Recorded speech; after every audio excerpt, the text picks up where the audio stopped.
Salut tout le monde. Aujourd'hui, on va parler d'un gars qui a refusé de croire que la Deuxième Guerre mondiale était finie pendant 30 ans, pendant que le monde regardait la télé, mangeait du fast-food. Ce gars-là, il était tout seul dans la forêt en train d'esquiver des balles imaginaires. C'est parti. En 1945, la Deuxième Guerre mondiale était déjà finie. Le monde avait tourné la page, mais pas Hiro Onoda. Tout a commencé en décembre 1944. Le Japon perdait la guerre, donc ils ont envoyé Onoda sur une île aux Philippines nommée Lubang Island avec une simple mission. Détruire les ressources ennemies, mener une guerre de guérilla, ne jamais abandonner, et le plus important pour la fin, on va venir te sauver. Bon, ça, je suis pas trop sûr, mais continuons. Les forces alliées sont atterries sur l'île de Lubang en février 1945, en décimant la plupart des soldats japonais qui étaient présents sur l'île. Mais Onoda et d'autres soldats ont réussi à aller se cacher dans la jungle. Étant donné que personne n'est venu leur dire autrement, ben ils ont juste continué à se battre en fait. Quand la guerre était finie, des avions ont largué des dépliants et des journaux par-dessus la forêt qui disaient "La guerre est finie! Le Japon a abandonné! Tu peux rentrer à la maison!" Fait que là, Onoda, il en a ramassé un, puis il s'est dit "Bon essai les gros Américains.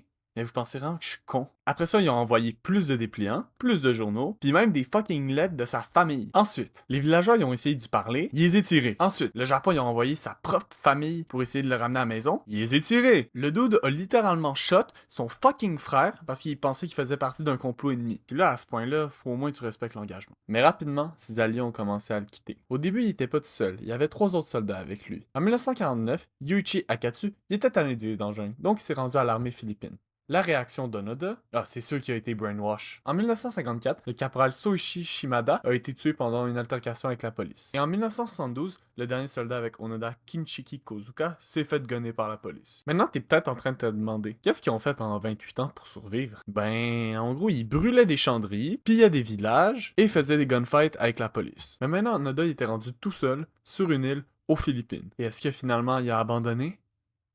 Ben non, il a continué et survie en mangeant des coconuts, des bananes, puis en volant qu'est-ce qu'il pouvait des villageois qui étaient rendus écœurés de ça.